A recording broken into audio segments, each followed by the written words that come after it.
everybody and welcome back to Storytime.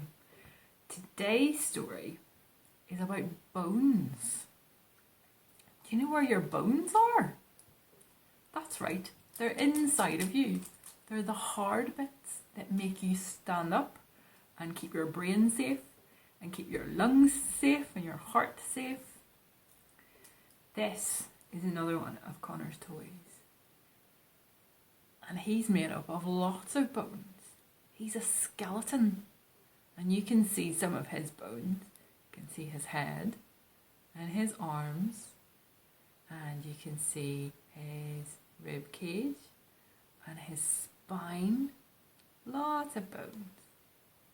Well, we're going to talk today about a man called Ezekiel. Ezekiel was another one of God's prophets. A bit like Jeremiah that we talked about last week and the potter. But God spoke to him about something really important. In this week's story time, we're going to carry on talking about how God restores us or how he fixes us and makes us perfect again. And we're going to be talking about this man Ezekiel. Ezekiel was a priest in God's temple in Jerusalem.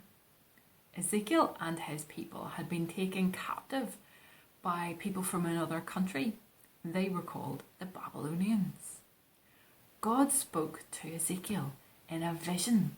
Do you remember as well in the story about Jeremiah, how God showed Jeremiah a picture of a potter?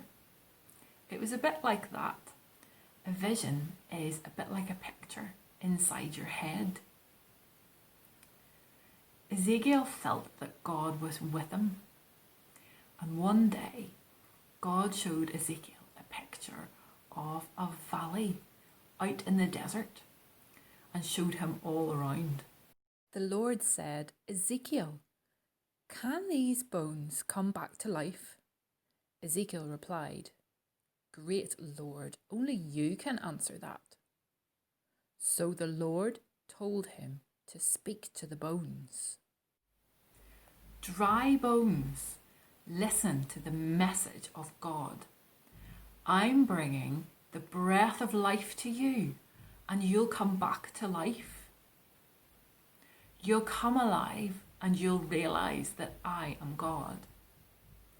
While he was speaking, he heard the noise of the bones being joined together again.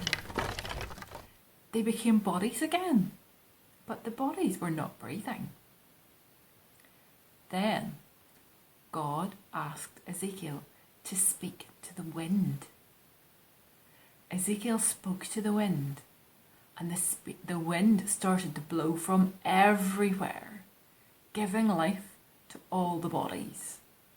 All of the bodies came to life and stood up in a huge crowd. Wow, isn't that amazing? God spoke to Ezekiel again, and he said, "The people of Israel think that they are like dry bones because they live in other lands. They think that they can never come back, but I will bring them back to their own land.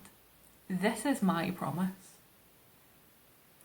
And that is how God breathes life into dry bones. Isn't that amazing? That we have a God who can bring a skeleton back to life, who can restore what seems to be dried up and finished. What an amazing God we have. We're going to hear another story now, and we have another special guest reader today. His name is Lucas, and Lucas has a story for us that he really enjoyed when he was much younger.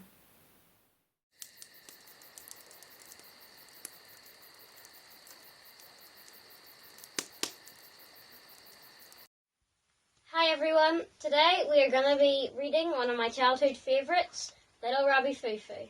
Hope you enjoy. Little Robbie Foo-Foo. Little Robbie Foo-Foo, riding through the forest, skipping up the field mice and bopping them on the head. Down came the good fairy and said, "Little Rabbit Foo-Foo, I don't like your attitude, skipping up the field mice and bopping them on the head. I'm going to give you 3 chances to change, and if you don't, I'm going to turn you into a goonie." Little Rabbit Foo-Foo, riding through the forest, skipping up the wriggly worms and bopping them on the head. Down came the good fairy and said, "Little Rabbit Foo-Foo, I don't like your attitude, skipping up the wriggly worms and bopping them on the head. You've got 2 chances to change, and if you don't, I'm going to turn you into a goonie." Little Rabbit Foo-Foo, riding through the forest, skipping up the tigers and bopping them on the head. Down came the good fairy and said, "Little Rabbit Foo-Foo, I don't like your attitude, skipping up the tigers and bopping them on the head. You've got 1 chance left to change, and if you don't, I'm going to turn you into a goonie." Little Rabbit Foo-Foo, riding through the forest, skipping up the goblins and bopping them on the head. Down came the good fairy and said, "Little Rabbit Foo-Foo, I don't like your attitude, skipping up the goblins and bopping them on the head. You've got no chances left to change, so I'm going to turn you into a goonie." Pow! And that is the end of this story. So hopefully you enjoyed. This is one of my childhood favourites. Goodbye.